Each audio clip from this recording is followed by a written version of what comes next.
യാക്കാവുന്ന വിസ്മയ ജീവിതം തീർത്ത മാളു ഷേഖ എന്ന 20 വയസ്സുകാരി മലയാള കമ്മ്യൂണിക്കേഷൻസ് ലിമിറ്റഡിന്റെ ചെയർമാൻ പത്മശ്രീ മമ്മൂട്ടി നൽകുന്ന പ്രത്യേക പുരസ്കാരത്തിന് മാളു ഷേഖയെ തിരഞ്ഞെടുത്തതിനുള്ള കാരണങ്ങൾ നമുക്കറിയാം. ദൃശ്യങ്ങളിലേക്ക്.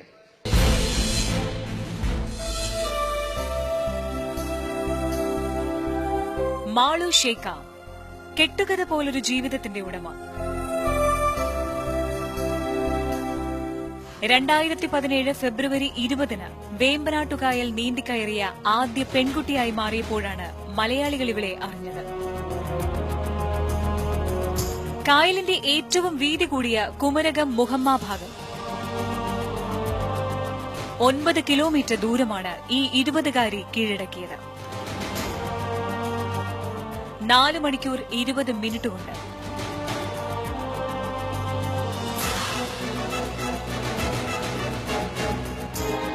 പക്ഷേ നമ്മുടെ അറിവിലുള്ള ആരും നീണ്ടിക്കയറാത്ത ദുഃഖജീവിതത്തിന്റെ കരകാണ കടൽ ഏകാഗിയായി മുറിച്ചുകടന്നവളായാണ് നമ്മൾ മാളുവിനെ അറിയേണ്ടത്. മാളുവിന്റെ സമര ജീവിതത്തിന്റെ ഏടുകളിങ്ങനെ. അച്ഛനും അമ്മയും വേർപിരിയുന്നത് 3ാം ക്ലാസ്സിൽ പഠിക്കുമ്പോൾ കാണേണ്ടി വന്നവൾ. കുട്ടിയായ ചേട്ടൻ അനാഥാലയത്തിലേക്ക് പോകുന്നത് കണ്ടു നിൽക്കേണ്ടി വന്നവൾ. 16ാം വയസ്സിൽ പഠിപ്പ് മുടങ്ങിയപ്പോൾ പിന്നാലെ നിർബന്ധിത വിവാഹത്തിന് വഴങ്ങേണ്ടി വരുമെന്നായപ്പോൾ ആലുവാപ്പുഴയിൽ ചാടിമരിക്കാൻ തീരുമാനിച്ചവൾ. ആരോ പിന്തിരിപ്പിച്ചതുകൊണ്ട് മാത്രം ജീവിതത്തിലേക്ക് മടങ്ങി വന്നവൾ. പിന്നെ ഹോട്ടൽ ജോലിക്കാരി, autorickshaw driver, heavy goods vehicle driver, container driver, driving പരിശീലക, ഇൻഷുറൻസ് അഡ്വൈസർ എന്നിങ്ങനെയൊക്കെ പണിയെടുത്തു. ഒപ്പം പഠിക്കുകയും ജീവിക്കുകയും ചെയ്തവൾ. 6 ഭാഷകൾ പഠിച്ചു പറയുന്നവൾ. ഇപ്പോൾ ബിരുദധാരി, ബിരുദാനന്തര ബിരുദത്തിന് പഠിക്കുന്നവൾ. സിവിൽ സർവീസിന് തയ്യാറെടുക്കുന്നവൾ.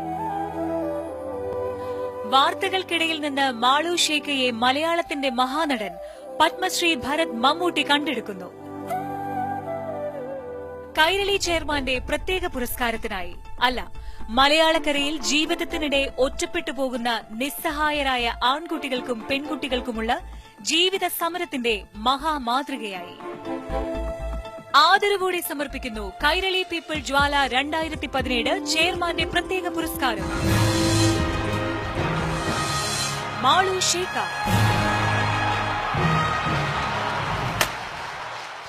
മാളു ഷേഖയെ വേദിയിലേക്ക് പുരസ്കാരം സ്വീകരിക്കുന്നതിനായി ക്ഷണിക്കുന്നു. പുരസ്കാരം സമ്മാനിക്കുന്നത് പ്രിയപ്പെട്ട മമ്മൂക്ക.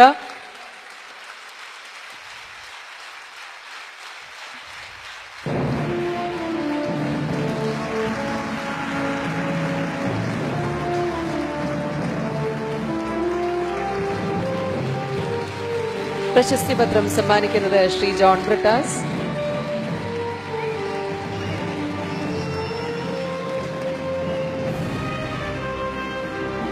ക്യാഷ് അവാർഡ് സമ്മാനിക്കുന്നത് ബഹുമാനപ്പെട്ട മിനിസ്റ്റർ